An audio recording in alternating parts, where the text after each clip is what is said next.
Radio ആക്ടിവിറ്റിയാണ് നമ്മൾ പഠിക്കുന്നത്. അപ്പോൾ നമ്മൾ റേഡിയോ ആക്ടിവിറ്റിയുടെ പല കാര്യങ്ങളും പഠിച്ചു. ഇനി അടുത്തതായിട്ട് പഠിക്കുന്നത് ഇതിനെ എങ്ങനെ മെഷർ ചെയ്യാം എന്നുള്ളതാണ്. അപ്പോൾ ഒരു രീതിയിലുള്ള മെഷർമെൻറ്റ് നമ്മൾ പഠിച്ചു കഴിഞ്ഞു. എന്താണ്? ഡീകേ റേറ്റിൻ്റെ ടേംസിലല്ലേ. ഒരു റേഡിയോ ആക്റ്റീവ് സബ്സ്റ്റൻസ് എടുത്തു കഴിഞ്ഞാൽ 1 സെക്കൻഡിൽ അതിൻ്റെ എത്ര ആറ്റംസ് ഡീകേ ചെയ്യുന്നു, അതിനെയാണ് നമ്മൾ ഡീകേ റേറ്റ് എന്ന് വിളിച്ചത്. അത് തന്നെ അതിൻ്റെ റേഡിയോ ആക്ടിവിറ്റിയുടെ ഒരു മെഷറാണല്ലേ. കൂടുതൽ ഡീകേ റേറ്റ് ഉള്ളതിൻ്റെ റേഡിയോ ആക്ടിവിറ്റി കൂടുതലായിരിക്കും. ആ രീതിയിൽ നമുക്ക് റേഡിയോ ആക്ടിവിറ്റിയെ മെഷർ ചെയ്യാം. ഇനി നമുക്കറിയാവുന്നൊരു കാര്യമാണ് ഈ റേഡിയേഷൻ എന്ന് പറയുന്നത് ഹാംഫുൾ ആയിട്ടുള്ള ഒരു സംഭവമാണ് അല്ലേ. കാരണം ഇറ്റ് ക്യാൻ അയോണൈസ്. നമ്മുടെ ബോഡിയിലേക്ക് റേഡിയേഷൻ വന്ന് വീഴുകയാണെങ്കിൽ ഇതിനെന്ത് ചെയ്യാൻ പറ്റും? അയണൈസ് ചെയ്യാൻ പറ്റും. അതോടൊപ്പം ഹീറ്റ് റിലീസ് ചെയ്യും അല്ലേ. അപ്പോൾ ഈ റേഡിയേഷനെ സ്റ്റോപ്പ് ചെയ്യുമ്പോഴത്തേക്ക് ഹീറ്റ് റിലീസ് ചെയ്യും. ഈ വരുന്ന ഹീറ്റിന് നമ്മുടെ സെൽസിനെ എല്ലാം എന്ത് ചെയ്യാൻ പറ്റും? ഡിസ്ട്രോയ് ചെയ്യാൻ പറ്റും. അപ്പോൾ ഇത് റേഡിയേഷൻ ഹാംഫുൾ ആയിട്ടുള്ള ഒന്നായതുകൊണ്ട് ഇതിന് നമ്മുടെ ഡേ ടു ഡേ ലൈഫിൽ വളരെയധികം ഇമ്പോർട്ടൻസ് ഉണ്ട്.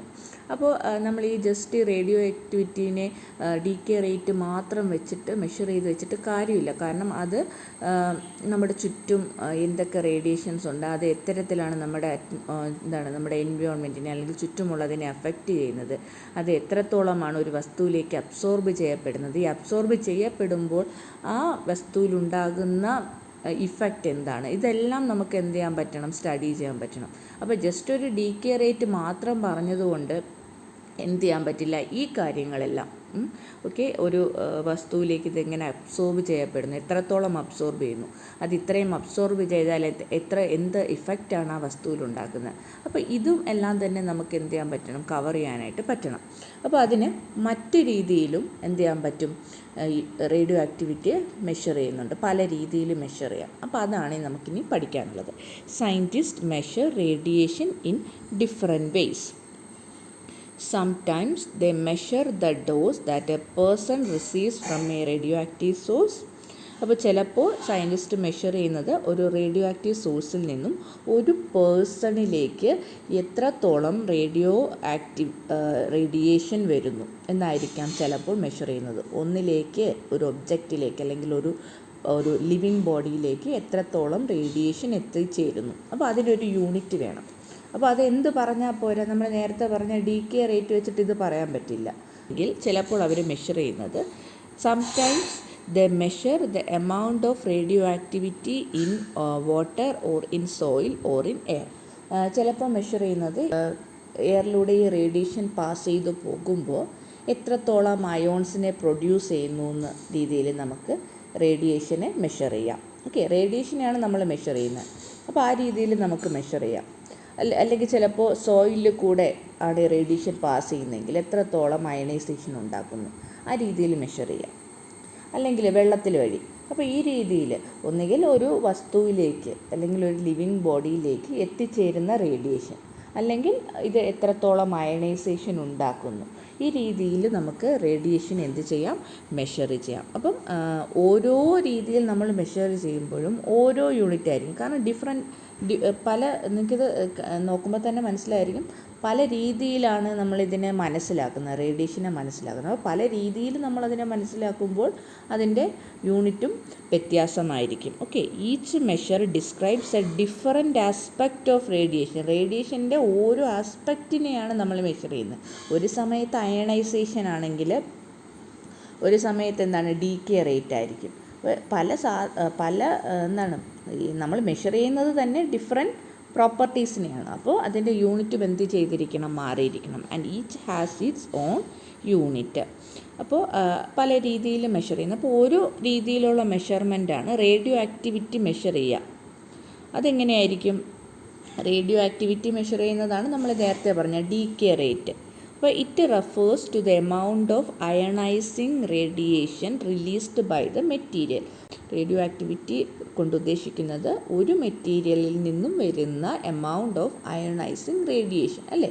അത് തന്നെയാണ് ഡീകേ റേറ്റ് അല്ലേ. കാരണം ഒരു ഡീകേ നടക്കുമ്പോൾ ഒരു പർട്ടിക്കുലർ ആൽഫ പാർട്ടിക്കിളോ ഒരു പർട്ടിക്കുലർ ബീറ്റ പാർട്ടിക്കിളോ ആണ് എമിറ്റ് ചെയ്യപ്പെടുന്നത്. അപ്പോൾ എത്ര അയണൈസിങ് റേഡിയേഷൻ വരുന്നുണ്ടോ എന്ന് ചോദിച്ചാൽ എത്ര ഡീകേ അവിടെ നടക്കുന്നുണ്ടെന്നുള്ളതല്ലേ. അതാണ് റേഡിയോ ആക്ടിവിറ്റി കൊണ്ട് ഉദ്ദേശിക്കുന്നത്. Whether it emits alpha or beta particles, gamma rays, X-rays or neutrons, a quantity of radioactive material is expressed in terms of its radioactivity.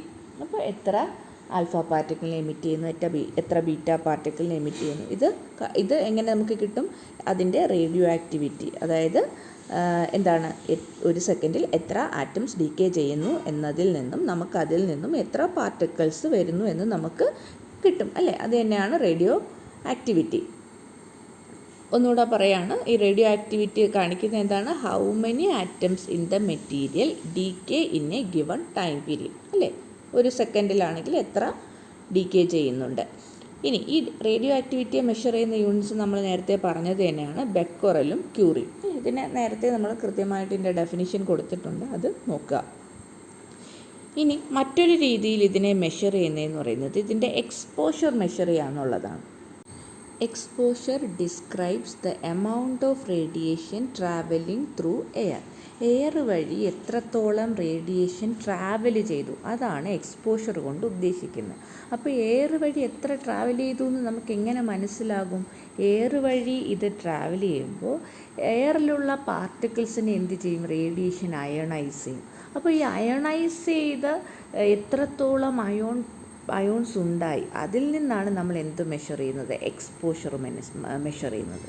Okay, അപ്പോൾ റേഡിയോ ആക്ടിവിറ്റി നമ്മളെങ്ങനെ മെഷർ ചെയ്യും? എത്ര particles അതിൽ നിന്ന് വന്നു, അല്ലെങ്കിൽ ഒരു സെക്കൻഡിൽ എത്ര ആറ്റംസ് ഡീക്കേ ചെയ്തു, അതിൽ നിന്നാണ് നമ്മൾ റേഡിയോ ആക്ടിവിറ്റി പറഞ്ഞത്. ഇവിടെ എക്സ്പോഷർ എങ്ങനെയാണ് പറയുന്നത്? അറ്റ്മോസ്ഫിയർ വഴി ഈ റേഡിയേഷൻ പാസ് ചെയ്യുമ്പോൾ എത്രത്തോളം അയോൺസിനെ ക്രിയേറ്റ് ചെയ്തു, അപ്പോൾ അതിൽ നിന്നാണ് എന്ത് പറയുന്നത്? എക്സ്പോഷർ പറയുന്നത്. അപ്പോൾ നമ്മൾ many types of radiation monitors measure exposure. അപ്പോൾ നമുക്ക് റേഡിയേഷൻ മെഷർ ചെയ്യേണ്ടുന്ന ഡിഫറെൻറ്റ് കൗണ്ടേഴ്സ് ഉണ്ട്. ഓക്കെ, അപ്പോൾ പല ഇൻസ്ട്രുമെൻസും ഉണ്ട്. അപ്പോൾ മിക്ക ഇൻസ്ട്രുമെൻറ്റും മെഷർ ചെയ്യുന്നത് എക്സ്പോഷറാണ്, അതായത് എയർ വഴി ഈ റേഡിയേഷൻ പാസ് ചെയ്യുമ്പോൾ എത്രത്തോളം അയോൺസിനെ ക്രിയേറ്റ് ചെയ്യുന്നു. അപ്പോൾ ആ എണ്ണം മനസ്സിലാക്കി കഴിഞ്ഞാൽ എത്ര റേഡിയേഷൻ പോയി, അല്ലെങ്കിൽ ആ റേഡിയേഷൻ്റെ ഒരു അളവായി. ഇങ്ങനെ എടുക്കുന്ന എക്സ്പോഷറിൻ്റെ യൂണിറ്റ് എന്ന് പറയുന്നത് കൂളം പെർ കിലോഗ്രാം. അതായത് 1 കിലോഗ്രാം എയർ വഴി ഇത് പാസ് ചെയ്യുമ്പോൾ എത്ര ചാർജ് അല്ലേ. അപ്പോൾ അയോൺസ് എന്ന് പറയുന്ന ചാർജ് ഉണ്ട്, എത്ര കൂളം ഉണ്ടാക്കി പ്രൊഡ്യൂസ് ചെയ്തു, അതാണ് കൂളം പെർ കിലോഗ്രാം. അല്ലെങ്കിലുള്ള ഒരു യൂണിറ്റ് എന്ന് പറയുന്നത് റോൺജനാണ്. ഒരു റോൺജൻ എന്ന് പറയുന്നത് 1 Rontgen is the amount of radiation that will produce under normal conditions of pressure and temperature and humidity with 1 kilogram of air and amount of positive or negative ionization equal to 2.58 into 10 raised to minus 4 coulomb. അപ്പോൾ ഒരു roentgen എന്ന് പറയുന്നത് എത്ര amount of radiation 1 kilogram എയറിലൂടെ pass ചെയ്യുമ്പോൾ, ആ എയറിന് ഒരു കണ്ടീഷനുണ്ട്, it must be under normal pressure, temperature, humidity. Okay, അങ്ങനെ ഇരിക്കുന്ന 1 കിലോഗ്രാം എയർ വഴി ഈ എത്ര റേഡിയേഷൻ പാസ് ചെയ്താൽ അതിനകത്ത് 2.58 into 10 raised to minus 4 coulomb ചാർജുള്ള അയോൺസ് ഉണ്ടാകുന്നുവെങ്കിൽ അത്രയും എമൗണ്ട് ഓഫ് റേഡിയേഷൻ എന്ന് പറയുന്നത് 1 റോൺജൻ ആയിരിക്കും. ഓക്കെ, ആ റേഡിയേഷൻ എമൗണ്ട് എത്രയാണ്? 1 റോൺജൻ. ആ 1 റോൺജൻ റേഡിയേഷനാണ് ഇത്രയും charge 1 kilogram air at normal temperature, pressure, ഹ്യൂമിഡിറ്റിയിൽ ഉണ്ടാക്കാൻ പറ്റുന്നത്. ഓക്കെ, അപ്പോൾ അത് ക്ലിയർ ആയെന്ന് വിചാരിക്കുന്നു. ഇനി അടുത്ത രീതിയിലുള്ള മെഷർമെൻറ്റ്, അത് നമ്മൾ പറയുന്നത് അബ്സോർബ്ഡ് ഡോസ് എന്നാണ്. അതായത് ഒരു ഒബ്ജക്റ്റിലേക്കോ പേഴ്സണിലേക്കോ എത്തുന്ന എമൗണ്ട് ഓഫ് റേഡിയേഷൻ. ഓക്കെ, അല്ലെങ്കിൽ അത് അബ്സോർബ് ചെയ്യുന്ന absorbed dose describes the amount of radiation absorbed by an object or person. ഒരു വസ്തുവോ ഒരു ലിവിങ് ബോഡിയോ അബ്സോർബ് ചെയ്യുന്ന എമൗണ്ട് ഓഫ് റേഡിയേഷനാണ് നമ്മൾ അബ്സോർബ്ഡ് ഡോസ് കൊണ്ട് മെഷർ ചെയ്യുന്നത്. അപ്പോൾ അതിൻ്റെ യൂണിറ്റ് ഗ്രേ ആണ്, അല്ലെങ്കിൽ റാഡാണ്. 2 യൂണിറ്റ് ഉണ്ട്. 1 ഗ്രേ എന്ന് പറയുന്നത് 100 റാഡാണ്. അപ്പോൾ ഈ 2 യൂണിറ്റും ഓർക്കാം. ഇനി അടുത്തത് പറയുന്നത്, അപ്പോൾ അബ്സോർബ്ഡ് ഡോസ് നമ്മൾ പറഞ്ഞു. അടുത്ത പറയുന്നത് എഫക്റ്റീവ് ഡോസ്, 4ാമത്തെ രീതി. അപ്പോൾ 4 രീതി.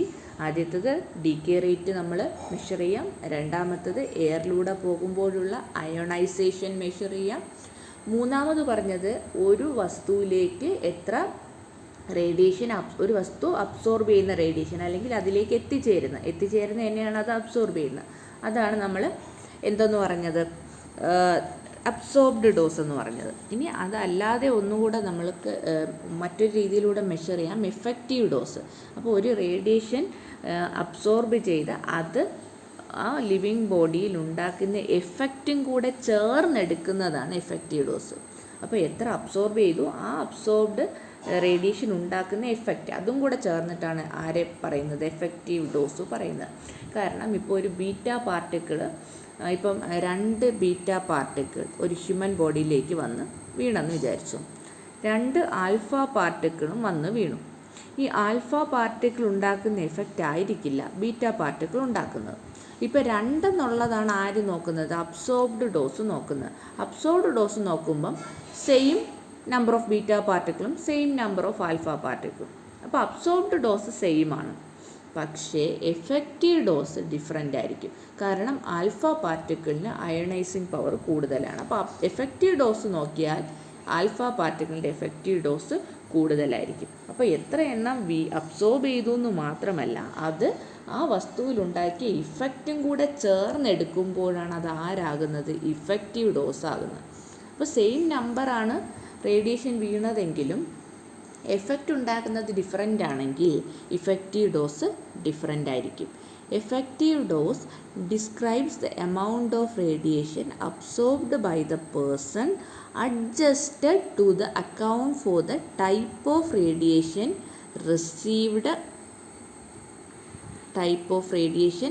received and the effect on particular organs. അപ്പോൾ അത് ആ ബോഡിയിൽ ഉണ്ടാക്കുന്ന ഇഫക്റ്റും കൂടെ കൺസിഡർ ചെയ്തിട്ടാണ് ആരെ പറയുന്നത്, ഇഫക്റ്റീവ് ഡോസ് നമ്മൾ പറയുന്നത്. ഇഫക്റ്റീവ് ഡോസിൻ്റെ യൂണിറ്റ് സീവേർട്ട് ആണ്, അല്ലെങ്കിൽ 2 യൂണിറ്റ് ഉണ്ട്. സീവേർട്ട് SV എന്ന് റെപ്രസെൻ്റ് ചെയ്യാം, ക്യാപിറ്റൽ S സ്മോൾ v, അല്ലെങ്കിൽ REM റോൺജൻ ഇക്വലൻ്റ് മാൻ എന്നാണ് റം കൊണ്ട് ഉദ്ദേശിക്കുന്നത്. 1 സീവേർട്ട് എന്ന് പറയുന്നത് 100 റേംസ് ആയിരിക്കും. ഇനി ഒന്നും കൂടെ നമ്മൾ എഫക്റ്റീവ് ഡോസിനെ കുറിച്ച് പറഞ്ഞാൽ, effective dose or dose equivalent combines the amount of radiation absorbed and the medical effects of that type of radiation. നേരത്തെ പറഞ്ഞ കാര്യം തന്നെ. അപ്പോൾ ജസ്റ്റ് എത്ര അബ്സോർബ് ചെയ്തു എന്ന് മാത്രമല്ല, അത് ഉണ്ടാക്കുന്ന എഫക്റ്റും കൂടെ കൺസിഡർ ചെയ്താലാണ് എഫക്റ്റീവ് ഡോസ് ആകുന്നത്. ഇഫക്റ്റീവ് ഡോസിനെ തന്നെയാണ് എന്തെന്ന് പറയുന്നത്, ഡോസ് ഇക്വലൻ്റ് എന്ന് പറയുന്നത്. For beta and gamma radiation, the dose equivalent is same as that of the absorbed dose. അപ്പോൾ ബീറ്റയും ഗാമ റേഡിയേഷനും എല്ലാം ഡോസ് ഇക്വലൻറ്റും അബ്സോർബ് ഡോസും സെയിം തന്നെയാണ്. പക്ഷേ dose equivalent is larger than absorb dose for alpha and neutron radiation because these type of radiation are more damaging to the human body. അപ്പോൾ alpha പാർട്ടിക്കിളിനെ സംബന്ധിച്ചിടത്തോളം ആൽഫ, ന്യൂട്രോൺ ഇതെല്ലാം തന്നെ കൂടുതൽ ഡാമേജിങ് ആണ്. അപ്പോൾ അവരുടെ ഡോസ് ഇക്വലൻ്റ് എന്ന് പറയുന്നത്, അല്ലെങ്കിൽ ഇഫക്റ്റീവ് ഡോസ് എന്ന് പറയുന്നത് അബ്സോർബ്ഡ് ഡോസിനേക്കാളും കൂടുതലായിരിക്കും. മനസ്സിലായോ? അപ്പോൾ എഫക്റ്റീവ് ഡോസ് പറയുമ്പം എത്ര അബ്സോർബ് ചെയ്യുന്നു എന്നതിനൊപ്പം അതുണ്ടാക്കുന്ന ഇഫക്റ്റും കൂടെ കൺസിഡർ ചെയ്യണം. അപ്പോൾ ആൽഫ പാർട്ടിക്കിളിനെ ബീറ്റ പാർട്ടിക്കിളിനെ സംബന്ധിച്ചിടത്തോളം അബ്സോർബ് ഡോസിനേക്കാളും കൂടുതലായിരിക്കും എഫക്റ്റീവ് ഡോസ്. ഓക്കെ. പക്ഷേ ബീറ്റ പാർട്ടിക്കിളിനും നമ്മൾ പറഞ്ഞ പോലെ ബീറ്റ പാർട്ടിക്കിളിനും ഗാമയ്ക്കുമൊക്കെ ഡോസ് ഇക്വലൻറ്റും അബ്സോർബ് ഡോസും എന്ത് തന്നെയായിരിക്കും, സെയിം തന്നെ ആയിരിക്കും.